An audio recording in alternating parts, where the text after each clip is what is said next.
जो first 15 minutes का reading time होता है उसे हमने किस तरह यूटिलाइज करना है।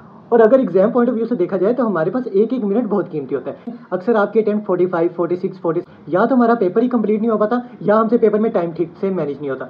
तो इसलिए मैं वीडियो को एंड तक लाजमी देख लीजिएगा ताकि आपसे कोई भी पॉइंट मिस ना हो पाए। हम बात कर लेते हैं थ्योरेटिकल सब्जेक्ट जिनमें बिजनेस लॉ और तो फर्स्ट 15 मिनट्स में आप अपने एमसीक्यूज को सोल्व, उसके बाद हम बात कर लेते हैं न्यूमेरिकल सब्जेक्ट्स की। न्यूमेरिकल सब्जेक्ट्स में क्या अप्रोच रखें। बिस्मिल्लाहिर्रहमानिर्रहीम, इय्याका नअब्दु व इय्याका नस्तईन।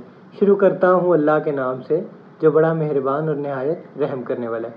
अस्सलाम वालेकुम everyone, hope so all of you are doing well.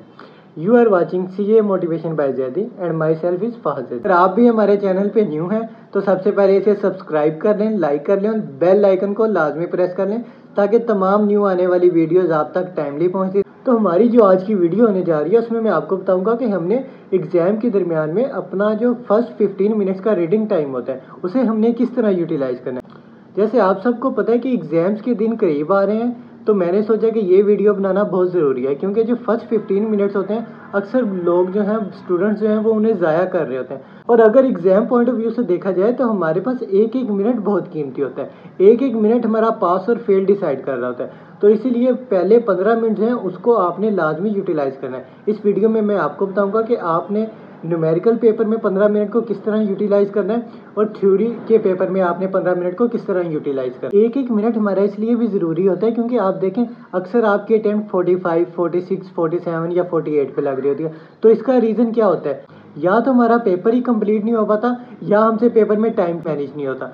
तो इसलिए मैं आपको बताने जा रहा हूँ कि फर्स्ट 15 मिनट्स को आपने किस तरह यूटिलाइज करना है। वीडियो को एंड तक लाजमी देख लीजिएगा ताकि आपसे कोई भी पॉइंट मिस ना हो पाए। सबसे पहले हम बात कर लेते हैं थ्योरेटिकल सब्जेक्ट जिनमें बिजनेस लॉ और कंपनी लॉ आ जाता है। बिजनेस लॉ और कंपनी लॉ में देखा जाए तो आपके पास 15 मार्क्स के एमसीक्यूज आ रहे होते हैं। तो अगर आपने बिजनेस लॉ और कंपनी लॉ का पेपर अटेम्प्ट करना है तो आपको चाहिए कि फर्स्ट 15 मिनट्स में आप अपने एमसीक्यूज को सोल्व कर लें क्योंकि इससे ये होता है कि आपका टाइम बच जाता है। आप अपना रिमेनिंग 3 आवर्स का टाइम जो है वो अपने पेपर को अच्छी तरह सिनेरियो बेस्ड क्वेश्चंस पे ज़्यादा टाइम लगा सकते हैं। अगर फर्स्ट 15 मिनट्स में आप सिर्फ रीडिंग करते हैं तो आपको एडिशनल 10 से 15 मिनट अपने एमसीक्यूज पे भी लगाने पड़ जाते हैं। हाँ, वहाँ पे आपको लो नहीं होता कि आप अपने पेन को यूज़ कर सकें।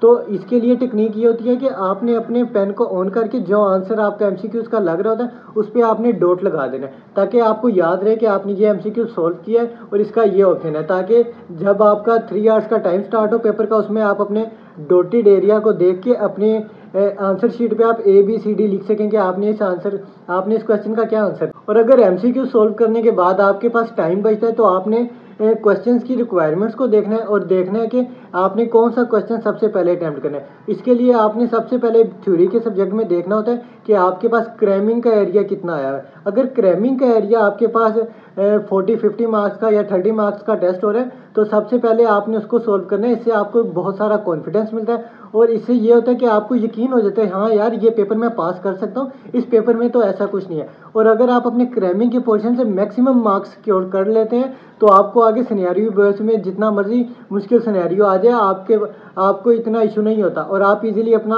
50 मार्क्स सिक्योर करके अपना पेपर पास कर। उसके बाद हम बात कर लेते हैं न्यूमेरिकल सब्जेक्ट्स की। न्यूमेरिकल सब्जेक्ट्स में क्या अप्रोच रखनी है। न्यूमेरिकल सब्जेक्ट्स के लिए सबसे ज़रूरी ये है कि आपने फर्स्ट 15 मिनट्स में सारे क्वेश्चंस की रिक्वायरमेंट्स पढ़ लेनी है। रिक्वायरमेंट्स पढ़ के आपको अंदाज़ा हो जाता है कि ये क्वेश्चंस किस टॉपिक से टेस्ट हुआ है। जैसे FAR 1 का पेपर है तो आपको अंदाज़ा हो जाता है कि किस स्टैंडर्ड से हमें सवाल पूछा जा रहा है। अगर CMA का पेपर है तो आपको अंदाज़ा हो जाता है कि हाँ भाई किस चैप्टर से हमें क्वेश्चन आए, किस चैप्टर से लॉन्ग आए, किस चैप्टर से शॉर्ट है। सबसे पहले आपने तमाम क्वेश्चंस की रिक्वायरमेंट्स को अच्छी तरह से रीड कर लेना। रिक्वायरमेंट्स पढ़ के आपको अंदाज़ा हो जाता है कि आपने किस क्वेश्चन को सबसे पहले करना है।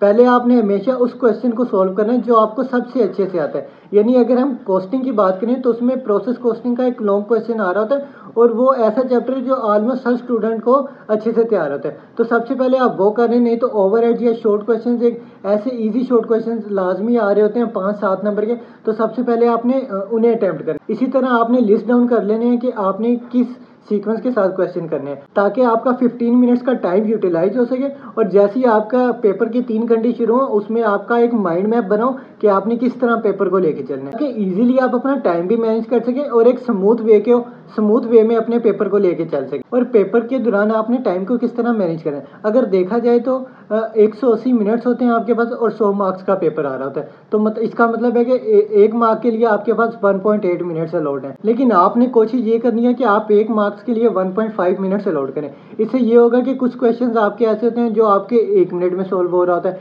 कुछ क्वेश्चंस ऐसे होते हैं जो आपका ज़्यादा टाइम ले रहे होते हैं। तो आपने उन क्वेश्चन से अपना टाइम सेव करना है जो कि ईजी हैं, और उसी टाइम को आपने यूटिलाइज करना है लेंथी और चैलेंजिंग क्वेश्चन में। तो इससे आपका टाइम भी अच्छी तरह मैनेज हो सकता है। मैं इस अप्रोच के साथ चलता था कि मैं अपने एक क्वेश्चन को मल्टीप्लाई कर लेता था 1.5 मिनट्स के साथ। मतलब अगर 10 मार्क्स का क्वेश्चन आ रहा है तो मैं मल्टीप्लाई कर लेता था 1.5 के साथ। तो मेरा एस्टिमेट ये होता था कि मैंने 15 मिनट्स के अंदर इस क्वेश्चन को करना ही करना है। तो इस तरह से 1-2 मिनट ऊपर नीचे हो जाते हैं, लेकिन हमारा जो है टाइम मैनेज हो जाता है पेपर में।